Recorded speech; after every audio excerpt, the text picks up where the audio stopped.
습관이 무섭네요. 네, 오늘 실전반은 제가 처음 방에 들어오는데 지난주에 현실 점검 강의 들으셨죠? 네, 다들 그 스토리를 들으면서 스스로 현실 점검이 좀 되셨나요? 네, 성공적이네요. 그렇죠. 네, 저의 오늘 이제 강의 주제는 나의 마이 스토리를 통해서 상대방의 스스로 현실 점검하게 만드는 그런 얘기들을 한번 해보시면 좋겠습니다. 아까 우리 안내를 해주셨던 우리 부피디님이 얘기하셨죠. 보통 나의 마이 스토리, 내 얘기를 통해서 상대방이 나도 저런 생각하고 있나? 나도 저런 꿈을 꾸고 있나?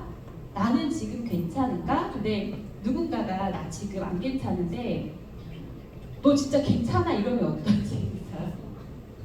기분이 어떠실 것 같아요? 현실적이면 될까요? 어떤 분은 될 수도 있어요. 근데 우리가 이제 감정을 상하지 않게 하면서 내가 자책이 아니고 좀 스스로 나도 안 괜찮은 것 같은데 나는 이런 생각을 하지 못했는데 이 친구는 이런 계획과 이런 생각들로 사는구나.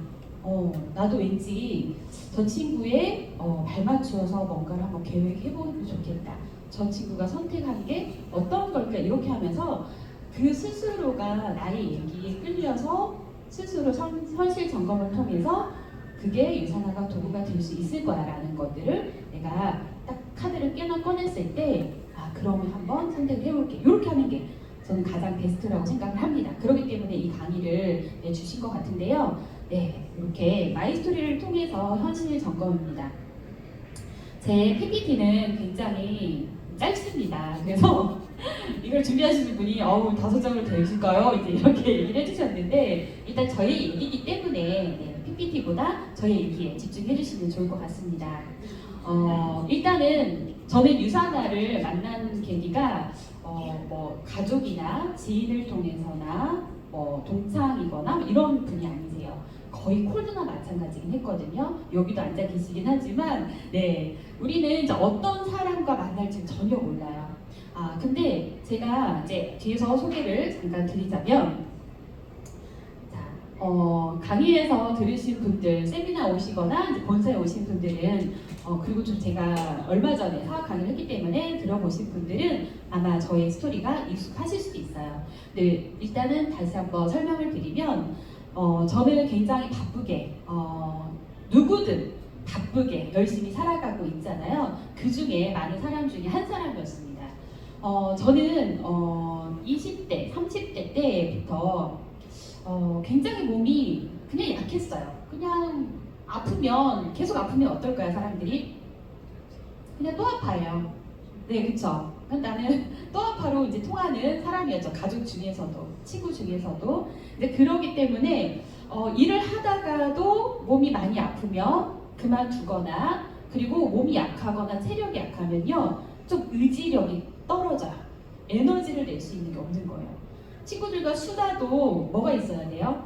에너지가 있어야 돼요.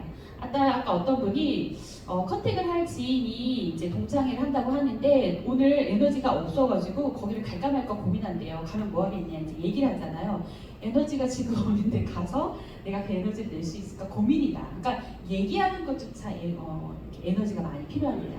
그래서 저는 몸은 약하고 일을 못하는 시간들도 많고 그러기 때문에 저는 계속 무슨 생각을 하면서 살았냐, 이렇게 아프면 직장 못 나가고 집에서는 또 아파? 라는 사람으로 인식이 되고 그 처음에는 걱정해주는 그 모습에 나중에는 그게 반복이 되면 좀 쉽진 않더라고 마음이. 근데 그렇게 해서 제가 전공으로 그냥 삼았던 그냥 세무회계를 다니고 좀 몸이 안 좋아지면 그만두고, 그런데 제가 몸이 안 아플 때 더 열심히 살았던 것 같아요. 그래서 저에게는 20대 때에도 뭐가 가장 니즈가 컸냐? 건강이었어요. 네, 20대 때도 누워 있었던 시간들이 크다 보니까 이렇게 아파도 돈이 어딘가에서 나왔으면 좋겠다. 그런 생각을 20대 때도 계속 하면서 살았던 거예요. 자, 그런데 이렇게 전공이었던 일을 내가 좋든 말든 그냥 하면서 살았는데 또 다른 수입을 생각할 수밖에 없었어요. 왜냐하면 이 세무에게 첫 제 월급은 70만 원이었거든요. 그래서 그게 잊혀지질 않아요. 자, 그런데 열심히 야근까지 해도 100만 원 조금 못 되는 그런 수익을 벌면서 나중에는 이제 뭐 200만 원 언저리를 받았지만 그게 저의 최대치였던 거예요. 자, 그러면 제가 야근을 하고 또 날을 새고 하더라도 제가 200 이상을 못 넘는다는 저의 현실에 스스로 약간 셀프 점검을 계속 했던 것 같아요. 자, 그러면서 많은 분들이 무슨 생각해요? 늘릴 것이냐, 아낄 것이냐. 그래서 저는 어떻게 했냐? 늘려야 되겠다 싶어서 내가 좋아하는 일로 뭔가 수입을 더 벌어보고자 정말 많이 찾았어요. 자, 그러다가 이 베이비시터를 하게 된 거예요. 이제 아기를 낳아보거나 키워본 적도 없는 아가씨가 아기를 보면서 알바를 한다는 게 쉽지는 않죠. 근데 저는 너무 즐겁게 했어요. 그러니까 아기를 보러, 그러니까 막 일하고 빨리 아기를 보러 가야지 하고서 끝나면 갔었어요. 그래서 그 버스 타러 가는 길에 이제 아기를 보러 가는 생각이 너무 즐거운 거예요. 자, 그래서 제가 좋아하는 걸로 알바를 하니까 너무 좋은 거예요. 근데 또 이 투잡을 하니까 어떻게 됐을까요? 피곤해요. 어느 날은 제가 지금도 잊혀지지 않지만 이 아기를 돌보고 있는데 체력적으로 너무 힘든 거예요. 자, 그런데 아기를 그만 보고 빨리 집으로 간다고 할까? 정말 수많은 생각을 했는데 집에 가면 또 뭐를 했어야 됐냐? 이렇게 캔들과 디퓨저가 주문이 들어와서 다시 만들고 온라인상에 판매를 해야 되는 이 3잡까지 하고 있었기 때문에 집에 가도 또다시 일이 기다리고 있었던 거예요. 자, 그래서 이 주문 받은 것들을 블로그에 열심히 사진을 찍고 촬영해서 올리고 이 시간들을 쓰면서 오늘은 내가 아파가지고 집에 가고 싶은데 이걸 실내잖아요. 그렇기 때문에 이거를 또 집에 가서 새벽까지 만들고 아침에 그 굳은 양초를 붙여가지고 포장해서 다시 택배를 보내고 여기로 다시 출근. 근데 이런 삶을 살다 보니까 40이 아직 안 된 30대 후반의 나이에 어땠을까요? 많은 사람들이 저를 봤을 땐 열심히 산다예요. 열심히 산다. 근데 제가 아까 서두 얘기했죠. 열심히는 저뿐만이 아니라 누구든 열심히 살아요. 자, 그런데 이렇게 열심히 사는 와중에 제가 수입이나 제 삶의 만족도는 어땠을까요? 기뻤을까요? 막 수입이 막 늘어났을까요? 막 번 걸로 막 여행 갈 수 있는 시간이 막 있었을까요? 네, 이렇게 열심히 벌면 어느 날은 또 쉬어야 되잖아요. 자, 그런데 이걸로도 안 돼서 주말에 백화점 알바도 하기 시작을 합니다. 왜냐하면 이 세계로 제가 생각했던 그 수입이 절대 안 만들어지는 그 현실을 제가 겪은 거예요. 자, 제가 이거는 세우에게는요 제가 좋아서 한 게 아니고요. 우리 점수 맞춰서 대학 가잖아요. 저도 똑같은 그런 사람이었어요. 이 일의 전망성이나 이런 것들을 보지 않고 많은 친구들이 이런 세무회계 전공을 해서 뭐 은행이나 뭐 대기업이나 뭐 이런 데, 뭐 회계 사무실에 이런 데를 다 나갔었거든요. 그 중에 그냥 저도 하나였던 거예요. 이 일을 하다 보니까 나랑 적성에 맞지 않구나라는 걸 알게 됐지만 그래도 어떻게요? 배운 게 이거니까 그냥 이거는 그냥 나의 그냥 메인으로 했던 거고요. 이걸로 안 되니 또 다른 거. 자, 노동을 더해서 노동에 더해서 또 더했죠. 네, 자, 이렇게 되다 보니까 제 삶들은 어땠을까요?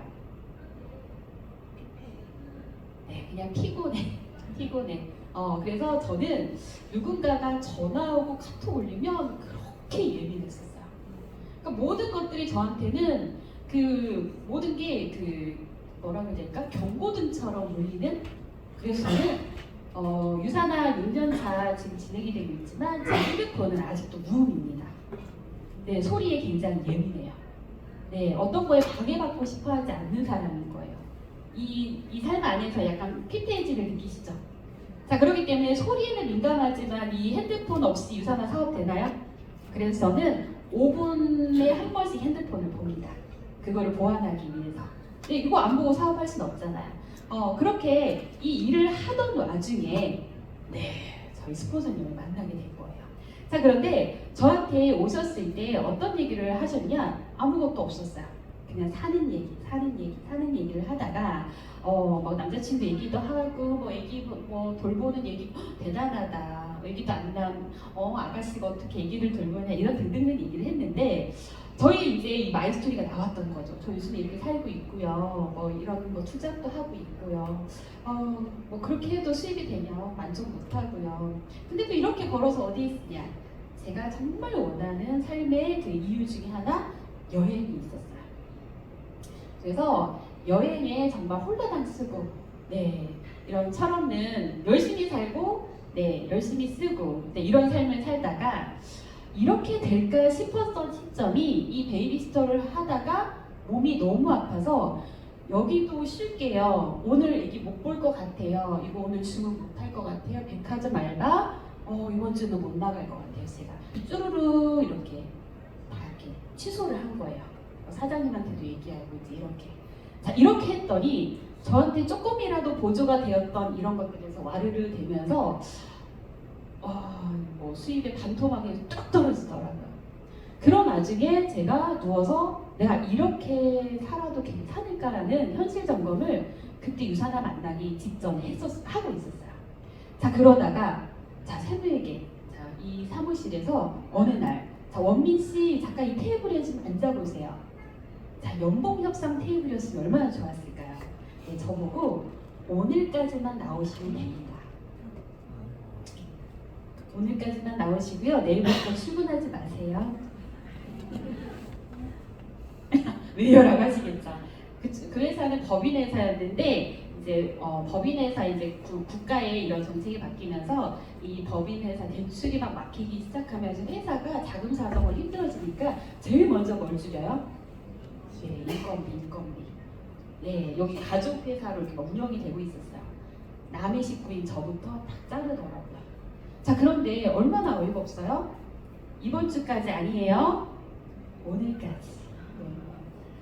자 이랬을 때 저 몸이 아파서 여기 잘 못 나가고 있어요. 자 그렇게 뉴스에서만 듣던 권고 사진. 자 이게 저의 현실이었었어요. 자 그래서 회사에 들어간 지 얼마 안 됐을 때 이거를 이제 포잡을 하고 있을 때 유산아를 만나게 듣게 된 거거든요. 근데 제가 나 이렇게 아프고 회사에서 권고사진 당했을 때 나한테 비빌 언덕이 단 하나도 없다라는 거를 완전하게 온몸으로 느낀 거예요. 자 그때 제가 어딘가에는 나이 제한도 없고 나의 능력, 경력 이런 거 없이 그리고 내가 지금 이렇게 자주 아픈데 아플 때도 돈 나오는 것이 일한 대가로 어딘가에서 있는 일이 있지 않을까? 정말 거짓말 않고요. 이 생각을 아침 저녁으로 하면서 살았어요. 정말. 근데 너무 신기한 거는 저한테 이거를 딱 전달해 주시는 분이 오셔가지고 설명을 해주셨을 때 무슨 생각을 하면서 들었냐? 내가 찾던 일이 이런 일이었는데 이런 게 네트워크였다고? 약간 이런 개념이었어요. 그래서 저도 다단계에 대한 개념이 이런 게 누구나 있잖아요. 똑같았어요.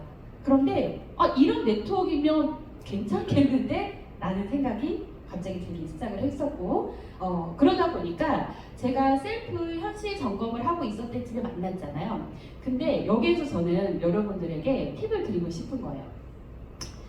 누구나 항상 저희 김고수 선생님이 얘기하시지만 열심히는 누구나 살고요. 일심이가 열이 모이면 열심히가 된다. 네, 그걸 얘기하잖아요. 열심히는 나만 사는 게 아니에요. 누구든 열심히는 살아요. 근데 저한테는 뭐가 있었냐? 있을 거야, 대안이. 비빌 언덕이 어딘가에는 있을 거야. 내가 그거를 찾아야 되는데 맨날 버스 타고 왔다 갔다 하면서 여기 애기 보러 가면 그 버스 타러 가는 길에 그게 항상 대리였던 게 기억이 나요. 간절히 원하면 이렇게 오나? 나중에는 그게 내가 우주의 기운을 잡고 유산아를 불러일으켰나? 약간 이렇게 생각이 들 만큼이었어요, 정말로. 자 그러다 보니까 저한테 이거를 유산아를 전달해주러 오신 분이 처음에는 저희 얘기를 쭉 들은 거예요. 저는 아직 결혼 계획도 없고 아기를 낳을 생각도 없고 그리고 지금 회사를 다니지 얼마 안 됐었고 자 이런 일을 합니다 했을 때 처음에 저희 스폰서님도 유산화 비즈니스 하신 지 한 3개월 차 되셨었거든요. 그러다 보니까 무슨 생각이에요? 카드도 없었거든요. 카드도 없대. 아가씨야. 그리고 뽀자비래. 그때는 딸리기 전이었거든요. 뽀자비래. 그 주말에 남자친구도 있어서 데이트해야 되는데 유산화를 못하겠구나. 이렇게 처음에 생각을 하셨대요. 왜냐면은 조건이 하나도 맞지 않는 거예요. 그죠? 아가씨인데 건강을 얼마나 생각할까? 그냥 겉보기엔 너무 멀쩡해 보이니까 아가씨인데 영양제를 먹을 것 같지 않고 뽀잡을 하니까 바쁘고 이거 유산화 이거 해독해야 되는데 카드를 안 쓰는데 카드가 자체가 없대. 그리고 주말 되면 남자친구 만난대. 세상 뽀잡으면서 남자친구 만난대. 유산화 못하겠구나. 이제 이거를 그 위에 있는 김고은 스폰서님한테 얘기를 하신 거예요. 그랬더니 고은 스폰서님이 그러셨대요. 나중에 들어보니까 이분을 한번 만들어 보자 하셨대요. 근데 그 이유가 뭘까요, 여러분들? 네. 하던 사람? 열심히 세상에 다 열심히 사는 사람? 또 뭐가 있을까요? 네, 돈에 대한 빈스. 또? 예쁜 사람. 예. 네, 네, 또? 아, 네네네. 그러네요. 네, 기회가 많다. 시간적 자유가 없다. 맞아요. 다 나왔을까요? 네. 그러니까 결론은 뭐냐? 여기 다 나온 게 정답이거든요. 그러니까 이게 답은 모르지만 방법은 모르는데 그걸 찾기 위해서 열심히만 살고 있는 사람이었던 거예요. 그쵸? 그러니까 어디서 방법만 좀 알려주면 좋겠는데 어딘가에 있을 거야라고 항상 가방을 메고 다니면서 그 생각만 하고 다녔던 사람인데 저한테 어딘가에 있을 거야라고 했는데 이런 걸 고민하지 마 더 이상 이런 것처럼 뭔가 저한테 뭔가 추측해주는 기분이었거든요. 자, 그러다 보니까 이 안에서 이 행복의 조건들이 굉장히 많은 거예요. 네. 여러분들도 여기 행복의 조건에 다 여기 있지 않나요? 충분한 소득과 자산, 정신과 육체의 건강, 그리고 결혼, 출산 등 가족의 생활, 그리고 취미, 여가 활동, 안정된 노후 생활, 그리고 직업을 위한 자아 성취. 여기 다 있지 않나요, 여러분들? 근데 저는요, 이거가 한꺼번에 다 있었어요. 다 있었어요, 정말. 여러분들도 정말 우리 솔직하게 얘기하면 여기서 하나라도 놓치고 싶은 거 있나요? 단 하나도 없을걸요? 단 하나도 없어. 근데 저는 꿈도 꿨고 그거를 계속 찾으러 다녔는데 방법은 모르니까 아까 전에 있던 뭐만 했어요? 요거만 한 거예요. 열심히만 산 거예요. 네. 그래서 저한테도 유산화가 처음에 다가왔을 때 이거라면 약간 이런 생각이 들면서 시작을 했던 것 같습니다. 그래서 여러분들의 행복의 조건도 있듯이 내가 컨택하려고 하는 사람들에게도 행복의 조건이 있어요. 그러면 저는 많은 분들에게 그 얘기를 해요. 똑같이 제가 얘기를 하자면 너도 열심히 살고 나도 열심히 살고 우리 모두는 열심히 사는데 그 방법이 진짜로 괜찮은 방법인지도 모르고 그 옆에로 눈 돌리면 무슨 그 엄마한테 혼나는 것처럼 거기에 너무 학습이 돼 있고 교육에 의해서 다른 데로 눈 돌릴 새 없이 그냥 열심히만 살았는데 정말 그 내가 선택한 도구가 정말 괜찮을까? 나는 그 생각을 정말 매일같이 하면서 살면서 그 방법을 찾을 때까지 이 포잡을 하면서 열심히만 살아왔어. 근데도 내가 원하는 그 수입이 안 되더라. 자, 그러다가 그 찾는 자에게 기회가 오다니 나는 그 기회를 계속 찾고 뭔가가 오면 나는 다른 사람들과 뭐가 달랐냐? 딱 하나였어. 내 능력도 뭔가 지식도 아무것도 없는데 딱 하나. 이 열린 생각과 마음 하나로 내 시작점이 달랐던 것 같아. 너도 이거를 나처럼 그냥 열린 마음과 열린 생각으로만 한번 들어보고 받아들여봐. 그래야 진짜가 보이는데 우리가 갖고 있는 생각과 고정관념으로 그걸로는 어떠한 기회도 못 온다. 이렇게 하면서 전달을 했더니 그 사람들도 그럼 뭔데? 라고 하면서 그때 이제 유산화의 카드를 꺼냈을 때 나한테는 이게 실제 정말로 큰 도구가 되기 때문에 하고 있다라는 거. 나한테는 엄청난 도움이 돼서 이 도구가 내 인생을 지금 바꾸고 있고 앞으로는 더 크게 바꿔줄 걸 나는 확신하는데 이것들을 누군가는 그냥 기회를 뻥 차기도 하고 누군가는 이 기회가 뭘까 하고 펴보기도 한다. 어쨌든 기회라는 것과 정말 큰 복이라는 거는 쌓여진 포장에는 고통이라는 게 같이 온다고 해요. 그러니까 그것들을 고통을 감내하고 싶어 하지 않으니까 그냥 그 기회를 이렇게 휴지 꾸겨지듯이 와가지고 내 앞에 딱 왔는데 이거가 뭘까 하고 주워본 사람들은 기회이고 누군가는 그냥 발로 이게 뭐야 하고 뻥 차다가 그 기회가 영영 오지 않는데 나는 그냥 이게 뭘까 하고 펴본 거고 너도 발로 뻥 차지 말고 일단 한번 펴봐. 그래서 나한테 이 기회가 되듯이 너한테도 반드시 기회가 될 거라는 걸 확신하는데 이거를 듣는 것과 안 듣는 차이는 천지 차이라고. 사람이 인생을 바꿀 수 있는 차이일 수 있기 때문에 들어보라고. 내 행복의 조건은 어떤 것도 놓치지 않고 이거를 모두 한꺼번에 갖고 가는 일인데 혹시 나한테는 이게 그 전에 선택했던 직업들로는 안 되는데 네가 선택했던 지금 그 직업들로는 이런 것들이 가능하니 하나도 포기하지 않고 그랬을 때 이거 하나씩 집어줘 보세요. 그 중에 하나 선택하면 다행인 거예요. 그들도. 자, 선택을 한번 해보게 하면요. 그들 스스로가 선택해보면서 동그라미가 더 이상 채워지지 않을 때 스스로 현실 점검이 되고 있을 수 있다는 거예요. 네. 자, 누구는 가족에 대한, 누구는 돈에 대한, 누구는 자녀에 대한, 여가에 대한, 다들 다르죠. 행복의 조건. 자, 저한테는 이 선택할 자유가 가장 저한테는 큽니다. 선택할 자유. 네. 선택의 자유가 가장 행복에 저한테는 조건들이 맞는 거였는데요. 건강해지고 싶을 때 건강할 수 있는 자유.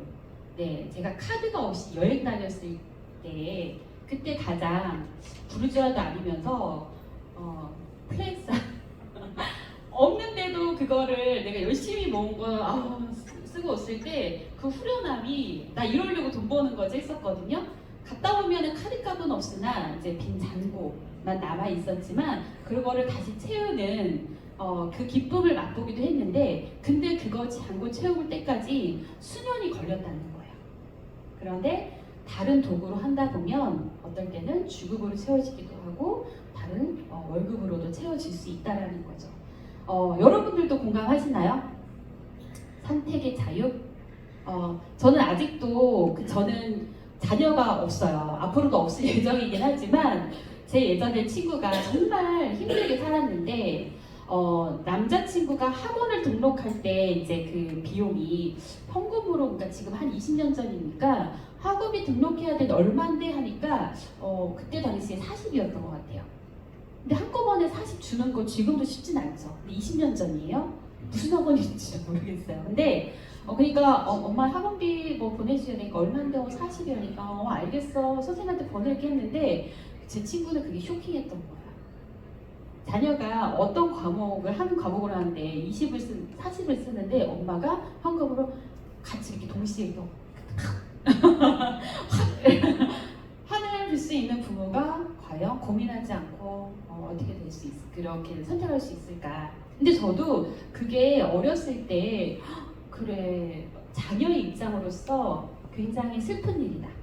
그 비교가 될 수 있는 대상이잖아요. 내가 나중에 결혼해서 아기를 낳으면 우리 자녀한테 내 친구가 느끼는 감정을 느끼지 않게 해줘야 되겠다. 근데 저는 지금 자녀가 없고 앞으로도 없겠지만 이게 굉장히 저한테는 굉장히 깊이 와 있는 것 같아요. 여러분들은 저와의 상황이 조금 다르고 자녀들도 있을 수 있겠죠. 그런 마음은 우리가 모두 똑같을 것 같습니다. 그러니까 어떤 거가 됐든 우리 자녀가 저는 이런 얘기도 많이 해요. 그래서 내 친구가 이런 느낌을 가져갔다고 하더라. 너는 아이가 있는데 너는 만약에 자녀가 이런 상황이라면 어떨 것 같아? 그러면 나 진짜 생각만 해도 난 진짜 화가 난다. 그러면서 갑자기 남편 다시 시작을 하고 이러더라고요. 그래서 남편 탓이 아니고 네가 갖고 있는 지금 직업과 선택한 이런 일들로 가능한지를 물어본 거야. 근데 그 다음 달에 아이가 어학연수를 한 달, 뭐 한 300마디 가고 싶대. 어떨 것 같아? 그랬더니 이러더라고요. 그래서 제 막내 동생이 20살 때 갑자기 캐나다로 유학을 가고 싶어 할 때 부모님의 그 한숨 쉬는 걸 봤어요. 근데 저희 엄마가 내가 달러비스라도 내서 너를 보내마 가 그랬는데 아빠는 계속 한숨만 쉬더랬어요. 그러니까 결국에는 보내줬지만 우리 아빠의 노후 자금을 땡겨서 보낸 거였어요. 그런 것도 제가 아이는 없지만 그런 우리 아이한테 선택할 자유를 주고 싶어서 저희 아빠는 노후의 자금을 땡겨줬던 거죠. 그런 식으로 저는 이런 질문들을 많이 해봐요. 내 마이스토리를 쓰면서 사용을 하면서 진짜 선택할 자유, 나는 이런 것들을 바라면서 사는 거, 돈도 버는데 너는 선택할 자유에 대해서 혹시 단어라도 들어본 적 있냐고, 이런 것들을 고민해 본 적 있냐니까 멍해지거나 그때부터 생각하거나 굉장히 많아요. 우리가 유산화라는 커다란 도구를 꺼내줬을 때 오히려 너무 크다 보니까 이거에 대한 가치를 오히려 못 알아봐요. 왜냐하면 너무 크니까 이 눈앞을 가로막아버릴 수도 있어요. 그러다가 어느 날은 너무 작게 해서 이거 가치 없이도 볼 수도 있어요. 근데 이 유산화를 궁금하게 만들고 이거에 대한 가치를 알아볼 수 있게 하려면 내 마이스토리와 내가 살고 싶어하는 니즈에 대해서 얘기를 하잖아요. 그들의 니즈가 그때부터 만들어지거나 속에서 튀어나오더라는 거예요. 저한테는 가장 큰 니즈가 이 부모님이더라고요. 저는 우리 부모님이 저를 정말 풍요롭게 뭐 키워주거나 그러진 않으셨거든요. 근데 그렇다고 저희 부모님을 막 생각하면 눈물겹고 너무 사랑하고 막 업고 다니고 싶고 막 가슴 절절하거나 이러지는 않아요. 근데 제가 어디에 돈을 썼을 때 가장 기쁨을 느끼는가를 고민해보니 저희 부모님을 행복하게 만들어줄 때, 그 행복의 웃음이 언제 제일 많이 보이냐? 현금 드릴 때. 두 번째, 유산화를 여행 보내드릴 때. 그때 가장 큰 행복감을 느끼시더라고요. 그리고 저희 부모님이 제 꿈을 얘기를 했을 때 저희 부모님이 저는 생전 처음으로 가장 진지한 얼굴을 봤어요. 우리 딸이 이러한 생각을 하면서 살았고 이러한 생각으로 유산화라는 회사를 선택을 했구나. 여러분들 마이스토리 가족에게 풀어본 적 있으세요? 나의 꿈, 내가 살고 싶어 하는 목표, 이런 거 얘기해 본 적 없으시죠? 네. 우리 집 문 밖에서도 찾아야 되겠지만 가장 큰 응원군과 그쵸? 그 지원군, 그리고 내 꿈을 평생 응원해주고 지지해줄 가족들에게 먼저 얘기하잖아요. 유산화 일이 훨씬 잘 되실 거예요. 그래서 나중에는 그 부모님의 걱정스러운 눈빛이 아니고 오히려 유산화로 언제 스타가 될지 기대하고 응원해주는 부모님의 눈빛으로 바뀌더라고요. 자, 그렇기 때문에 리더님들한테도 나의 그 현실 셀프 점검 있잖아요. 마이스토리를 통해서 한번 내 점검을 한번 해보시면서 내 얘기를 통해서 쭉 얘기하고 너는 어떠니? 그리고 나는 이런 삶을 살고 싶어? 너도 그렇게 살고 싶어? 그러면 지금 갖고 있는 도구로 괜찮다라고 하면 너무 너는 정말 다행이다. 너무 행복하겠다. 그렇지만 만약에 그게 나처럼 불안하다 싶으면 이 도구를 한번 살펴봐. 그리고 나는 이 부모님을 해주게 할 때, 현금으로 플러스 할 때, 그때가 내가 돈을 버는 가장 큰 기쁨이던데 너는 언제가 가장 기쁨을 느낄 것 같니? 그러면 사람들이 그때부터 고민하는 사람들도 굉장히 많아요. 네, 그래서 이 안에서 내 얘기를 하고 너는 어떠니? 나의 꿈을 얘기를 하고 언제까지 그런 것들 이루고 싶어하는 나의 목표를 딱 얘기를 하면서 너는 어떤 목표를 어떤 목표를 갖고 지금 직업을 갖고 있니? 직장을 다니고 있니? 이런 질문들을 통해 가지고 하다 보면 그 사람의 니즈 파악을 굳이 파헤쳐 보려고 하지 않아도 그들 입에서 스스로 얘기를 하더라는 거예요. 네, 그렇게 해서 저는 제가 만약에 복권에 당첨이 된다고 하면 저희 그런 게 있었어요. 이벤트로 어떤 사람들은 저는 꿈이 없어요, 막 목표가 없어요, 이제 이런 분들 계세요. 저희가 이제 RTS에서 요거 복권을 샀어요. 그래서 복권 나눠드렸어요. 5억짜리였거든요. 그래서 복권이 만약에 지금 긁었는데 당첨이 될 거예요. 될 거예요. 1분 후에 될 거라고요. 자, 거기 옆에다 써보세요. 써보세요. 내가 어떻게 돈을 쓰고 싶고, 내가 뭘 했을 때 가장 행복함을 느끼는지 이 5억을 어떻게 가치 있게 쓰고 싶은지를 한번 적어보세요. 꼭 니즈가 있어야만 이 일을 하는 건 아니거든요. 어떤 일을 하든 열심히는 살아야 되고 목표를 향해서 살아내야 되는데 그 중에 하나의 도구가 반드시 크게 도움이 될 유산화인 건데 목표가 있는 상태에서 간다라고 하면 더 크게 빨리 가겠죠. 근데 목표가 없다라고 하면 이 유산화는 5억의 가치보다 더 큰 가치로 되돌려 주겠지만 당장 눈앞에 보이는 5억으로 내가 뭘 할까를 한번 오늘 가서 써보셔도 조금의 불씨가 좀 지펴지지 않을까? 근데 저는 5억이 됐을 때 뭘 할까? 1번이 뭐였냐? 부모님에게 일단 현금 1억 드리기. 저는 그래서 곳곳에 내가 부모님을 매일같이 생각하면서 걱정하면서 살진 않는데 내 안에는 내가 가장 꿈꾸면서 내가 삶의 목표가 우리 부모님이었구나 라는 생각이 들더라고요. 리더님들도 이런 나의 그 마이스토리를 통해서 그리고 어떨 때 가장 큰 기쁨을 느끼고 그거를 이루고 싶어서 이 도구를 선택했다라는 나의 마이스토리와 현실 점검을 통해 가지고 많은 분들에게 현실 점검을 한번 해보시고 그분들과 함께 손잡고 이곳에서 만나길 바라겠습니다. 이상 마치겠습니다. 감사합니다.